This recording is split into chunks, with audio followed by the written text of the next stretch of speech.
नमस्कार, श्री स्वामी समर्थ.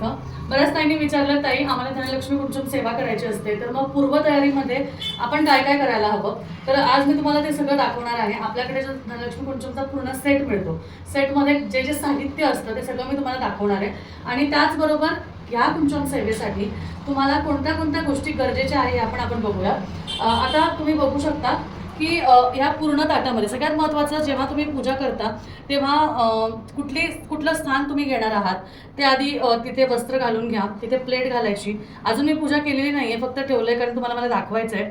वस्त्र घालायचं, प्लेट ठेवायची किंवा त्यावर तुम्हाला हे कॉईन्स असतात, हे कॉईन्स तुम्हाला खाली मांडायचे असतात. अशा पद्धतीने खाली मांडून त्यावर कुंचम जे आहे ते ठेवायचं असतं. हे कॉईन्स तुम्हाला सेटमध्ये मिळतात. त्याचबरोबर कधीही पूजा करण्यापूर्वी आपल्याला तयारी काय करायची, तर अशा पद्धतीने एखादं ताट घ्यायचं. त्या ताटामध्ये संपूर्ण साहित्य काढून घ्यायचं. आता हे मी जी पूजा करते, मी दरवेळेस माझी पूजा करताना एखादी वस्तू वाढीव टाकत असते. तुम्हाला माहिती आहे, मी दरवेळेस तुम्हाला सांगितलेलं आहे की मी एखादी वस्तू वाढीव टाकते.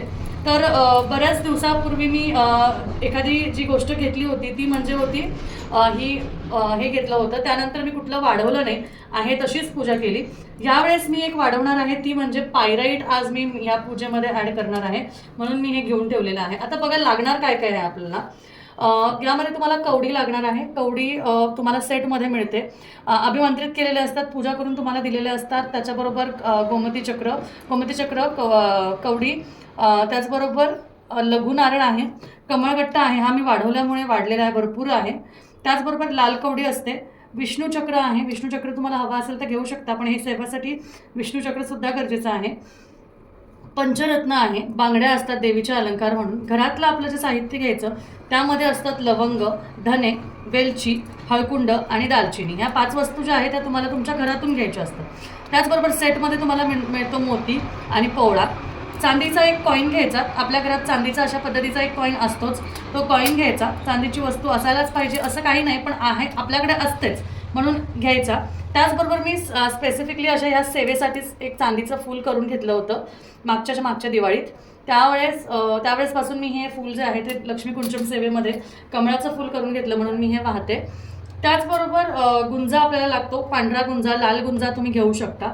हे संपूर्ण साहित्य जे आहे ते असं काढून घ्यायचं.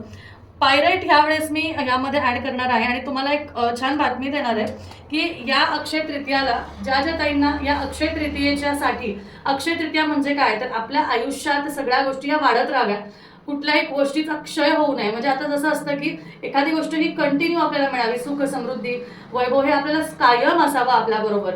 म्हणून अक्षय तृतीयेपासून कोणतीही गोष्ट जर का सुरुवात केली किंवा त्या गोष्टीची आपण म्हणतो की त्या गोष्टीचं आपण आकलन केलं तर नक्कीच आयुष्यभर तुम्हाला त्याची साथ मिळते. म्हणून ज्या ताईंना अक्षय तृतीयेसाठी धनलक्ष्मी कुंचम सेवा मागवायची आहे त्यांनी लवकरात लवकर मागवा. आणि यावेळेस धनलक्ष्मी कुंचम सेटमध्ये तुम्हाला एक छोटा पायराईटचा तुकडा या सेवेसाठी 100% मिळणार आहे. ज्या ताई अक्षय तृतीयेसाठी बुकिंग करणार आहात त्यांना पायराईटचा स्टोन, छोटा पायराईटचा स्टोन या सेवेमध्ये नक्कीच मिळणार आहे. आणि त्याचबरोबर तुम्हाला लागतो मोतीशंख, गोमती चक्र मोठं, विष्णू चक्र मोठं आणि वाघकवडी मोठी. आता हे जे आहे हे मोठं तुमच्या इच्छेनुसार आहे. तुम्हाला जर का सेवा भव्य करायची असेल, कारण देवाची सेवा जेवढी भव्यतेने करू तेवढंच आपल्या मनाला प्रसन्न वाटतं, म्हणून भव्य सेवा करायची असेल तर नक्कीच या गोष्टी घ्याव्या आणि देवीला अर्पण करावं. जेव्हा तुम्ही देवीला देवीची ओटी भरता त्यावेळेस ह्या गोष्टी तिला अर्पण कराव्या, कारण देवीला ह्या ज्या गोष्टी आहेत ते अत्यंत प्रिय आहेत.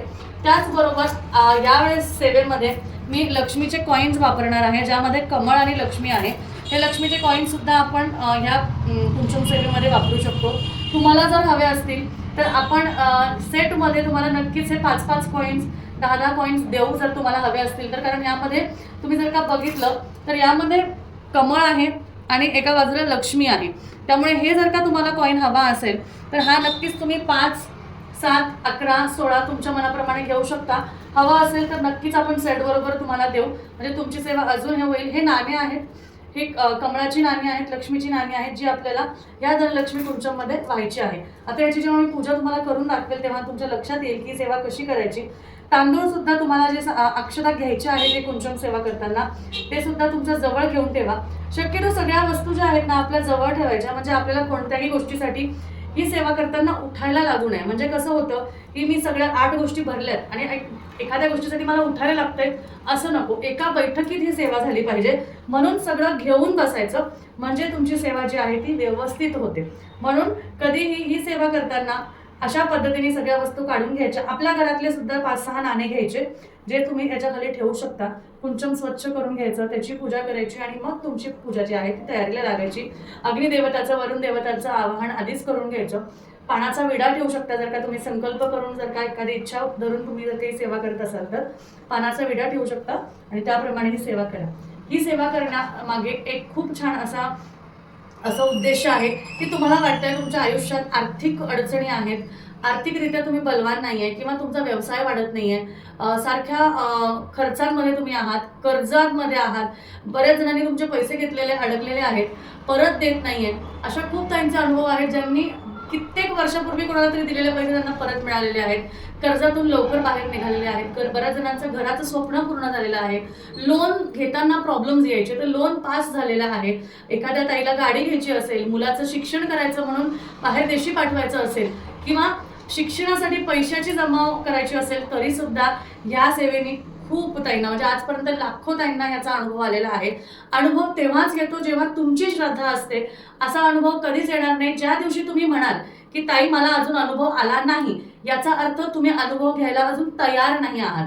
ज्या दिवशी तुम्ही म्हणाल की हो मला अनुभव येत आहेत, मी रोज खाता पिता सुखी आहे, समाधानी आहे, माझ्या घरात कुठल्याही प्रकारचा रोग नाही, माझ्या घरात कुठल्याही प्रकारची तंगी नाही, मी आनंदात आहे, आपल्या घरातली लक्ष्मी, आपल्या घरातला विष्णू म्हणजे जे तुमचे कर्ता पुरुष आहे, तुमची मुलं आहे, आई वडील आहे, जेव्हा हे आनंदाने राहतात, हे सगळ्यात मोठा अनुभव असतो. कारण याने गोष्टी सुरुवात होते. अनुभव असणं म्हणजे घबाड लागणं, म्हणजे एखादं तुम्हाला अगदी 8 दिवसात, 15 दिवसात, 3 महिन्यात, वर्षभरात घर होणं, गाडी होणं हे तर होतच, पण तुमचे भोग, तुमचे प्रारब्ध हेही तेवढेच गरजेचे आहे, हेही तेवढे महत्त्वाचे आहे. तुमच्या आयुष्यात जर का ती गोष्ट 3 महिन्यांनी लिहिलेली असेल तर ही सेवा करून 3 महिन्यांनी ती घडणारच आहे. आणि ही सेवा जर का करून तुमच्या आयुष्यात एखाद्या वर्षाने जर एखादा अनुभव असेल तर तो वर्षांनीच घडणार आहे. कारण आपलं भाग्य आपण आपल्या मागच्या जन्मीपासून घेऊन येतो आणि त्या पद्धतीने गोष्टी घडतात. मग तुम्ही म्हणाल जर घडणारच आहे तर मग ही सेवा का करायची?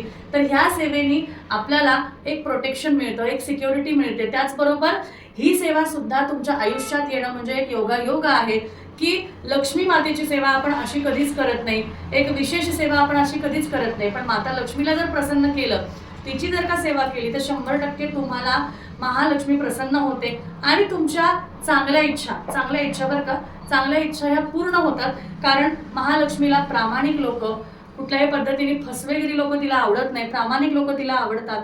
तुम्ही कुठल्याही पद्धतीने जर का अनुभव हवा आहे म्हणून ही सेवा करणार असाल ती तुम्हाला अनुभव देणारच नाही. आणि ही सेवा करताना किंवा घेताना सुद्धा तुम्ही किरकिर करत आहात, अरे माझे एवढे पैसे गेले, अरे माझे तेवढे पैसे गेले, असं जर का म्हणत असाल, सारखं पैशाला कोसत असाल, लक्ष्मीला कोसत असाल तर तुमची इच्छा पूर्ण होणारच नाही. त्यासाठी सगळ्यात महत्त्वाचं पॉझिटिव्ह माइंड हवा, पॉझिटिव्ह इच्छा असायला हवी आणि अनुभव येण्याची तयारी असायला हवी. छोटा छोटा अनुभव सुद्धा यामध्ये गणतीत धरला जातो. गणतीत अनुभव धरायचा म्हणजे घर होणं, गाडी होणं, बंगला होणं हा अनुभव नाही, तर आपण आपल्या आयुष्यात सुखाने, समाधानाने आणि डोक्यावर कुठल्याही न कर्जाने राहतोय, आनंदाने जगतोय, व्यवस्थित सगळ्या गोष्टी होत आहेत, त्यासाठी ही सेवा करावी. नाहीतर ही सेवा करू नये, मी स्पष्ट सांगेल. त्यामुळे चला, पूर्वतयारी काय करायची असते मी सांगितलेली आहे. आता ही सेवा कशी करायची, कशी मांडायची ही जेव्हा मी तुम्हाला दाखवेल तेव्हा तुम्ही पुढचा व्हिडिओ नक्की बघायचा आहे. पण त्यासाठी यूट्यूबवर बघत असाल तर चॅनलला सबस्क्राईब करून ठेवा, म्हणजे येणारे पुढचे व्हिडिओज दिसतील. फेसबुक किंवा इंस्टाग्रामवर बघत असाल तर फॉलो करा, म्हणजे तुम्हाला पुढचे जे व्हिडिओज आहे आणि या सेवेचं जे महत्त्व आहे ते कळेल आणि तुम्हाला या सेवेचे अनुभव येत राहतील. फक्त पॉझिटिव्ह राहायचंय, आनंदी राहायचंय, हसतमुख सेवा करायची. मला काहीतरी घबाड हवंय म्हणून ही सेवा नाही करायची, तर मला माझ्या आयुष्यात सुख, शांती, समाधान, समृद्धी, ऐश्वर्य, वैभव हवं आहे आणि माझ्या परीने मला माझी देवी देणार आहे, या पद्धतीने जर का केलं तर 100% तुम्हाला याचा अनुभव येणार आहे. त्यामुळे चला, या व्हिडिओमध्ये काही शंका असतील तर तुम्ही विचारू शकता खाली कमेंट्समध्ये. शंका नसतील तर नामस्मरण करा. जेवढं नामस्मरण कराल तेवढी आपली ज्या चुका असतात आपल्या रोजमर्रा जीवनात, आपण एखाद्याला कोसत असतो, एखाद्याला बोलत असतो, नामस्मरणाने ते दूर होतो.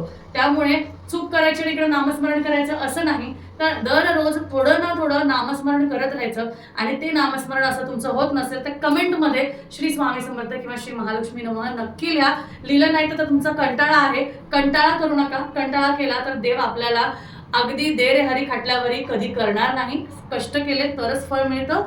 त्यामुळे खाली कमेंटमध्ये श्री स्वामी समर्थ, ओम श्री महालक्ष्मी नमः किंवा अगदी तुम्हाला वाटेल ते कमेंट करू शकता. धन्यवाद. श्री स्वामी समर्थ.